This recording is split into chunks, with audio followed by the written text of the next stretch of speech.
Hi guys, welcome back again to another video. Today we're watching something from TED and it's titled What Caused the French Revolution? Tom Mullaney. Have you ever thought what must have caused the French Revolution? Sometimes I wonder and I ask myself that what usually causes revolution? Yeah, sometimes we know, especially when we know the country we're talking about, but this is like the first time I'm curious to know what caused the French Revolution. If you're as curious as I am, you know what, let's watch this together. Mogi, welcome to the channel. Make sure you subscribe, like, share, and turn on your post notification bell. Let's quickly see this together.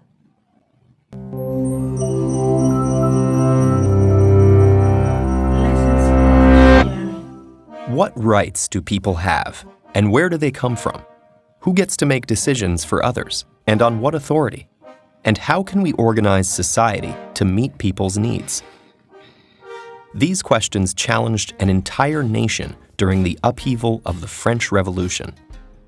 By the end of the 18th century, Europe had undergone a profound intellectual and cultural shift known as the Enlightenment. Philosophers and artists promoted reason and human freedom over tradition and religion. The rise of a middle class and printed materials encouraged political awareness, and the American Revolution had turned a former English colony into an independent republic. Yet France, one of the largest and richest countries in Europe, was still governed by an ancient regime of three rigid social classes called estates. The monarch, King Louis XVI, based his authority on divine right and granted special privileges to the first and second estates, the Catholic clergy and the nobles.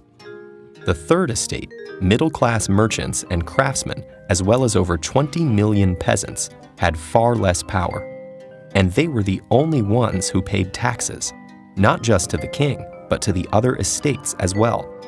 In bad harvest years, taxation could leave peasants with almost nothing, while the king and nobles lived lavishly on their extracted wealth. But as France sank into debt due to its support of the American Revolution and its long-running war with England, change was needed. King Louis appointed Finance Minister Jacques Necker, who pushed for tax reforms and won public support by openly publishing the government's finances. But the king's advisors strongly opposed these initiatives. Desperate for a solution, the king called a meeting of the Estates General, an assembly of representatives from the three estates, for the first time in 175 years. Although the Third Estate represented 98% of the French population, its vote was equal to each of the other estates. And unsurprisingly, both of the upper classes favored keeping their privileges.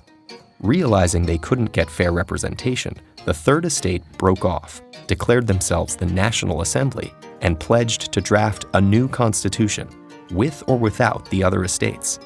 King Louis ordered the First and Second Estates to meet with the National Assembly, but he also dismissed Necker, his popular finance minister. In response, thousands of outraged Parisians joined with sympathetic soldiers to storm the Bastille prison, a symbol of royal power and a large storehouse of weapons. The revolution had begun. As rebellion spread throughout the country, the feudal system was abolished.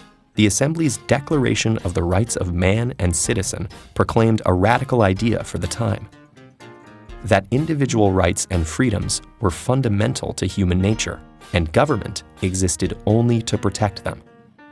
Their privileges gone, many nobles fled abroad, begging foreign rulers to invade France and restore order. And while Louis remained as the figurehead of the constitutional monarchy, he feared for his future. In 1791, he tried to flee the country, but was caught. The attempted escape shattered people's faith in the king.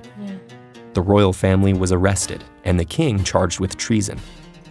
After a trial, the once revered king was publicly beheaded, signaling the end of 1,000 years of monarchy and finalizing the September 21st declaration of the First French Republic, governed by the motto Liberté, Égalité, Fraternité. 9 months later, Queen Marie Antoinette, a foreigner long mocked as Madame Deficit for her extravagant reputation, was executed as well. But the revolution would not end there. Some leaders, not content with just changing the government, sought to completely transform French society. Its religion, its street names, even its calendar. As multiple factions formed, the extremist Jacobins, led by Maximilien Robespierre, launched a reign of terror to suppress the slightest dissent, executing over 20,000 people before the Jacobins' own downfall.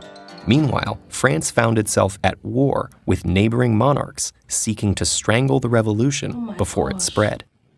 Amidst the chaos, a general named Napoleon Bonaparte took charge, becoming emperor as he claimed to defend the revolution's democratic values. All in all, the revolution saw 3 constitutions and 5 governments within 10 years, followed by decades alternating between monarchy and revolt before the next republic formed in 1871. And while we celebrate the French Revolution's ideals, we still struggle with many of the same basic questions raised over 2 centuries ago. They're still asking those questions till now. Like, wow, that was a lot, right? That was like a lot. Like, a lot happened in the French politics.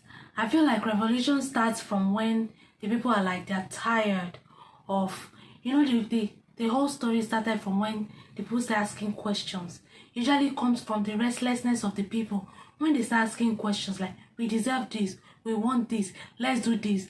But the authority or the leadership decide not to do it, and then that's where it starts, and then it goes on or goes. And the sad thing is, the people that fight for these things a lot of times will not live to experience the good of the land, like the things they have fought for. A lot of times those soldiers or those men that did the groundwork, they just do it so that their generation, their children and grandchildren can actually enjoy the good of the land. Wow. It was that part where they said over 20,000 people were killed. Like, that was a lot. I've never really read the history of the French Revolution. Like, this is like the first time, and it was really it was told properly by, like, very well by Tom Mullaney. What do you guys have to say about the French Revolution? Why do you think till now they are still asking those questions? Until now, even though they celebrate the revolution, they are still asking those questions. Why? Like, why is everything not settled? Why has everything not, stopped? And why are they not enjoying that peace that they've always wanted, right? Why are they still asking those questions? Like, that's like a cause of concern, isn't it? Anyway, if you're French, you have anything to say about this, especially if you're an historian, yeah, please let us know in the comment section. I'm also learning about the French history, and this has taught me a lot. It has taught me a lot. It has taught me also to respect the French people, of course. Yeah. This is a lot to actually take it.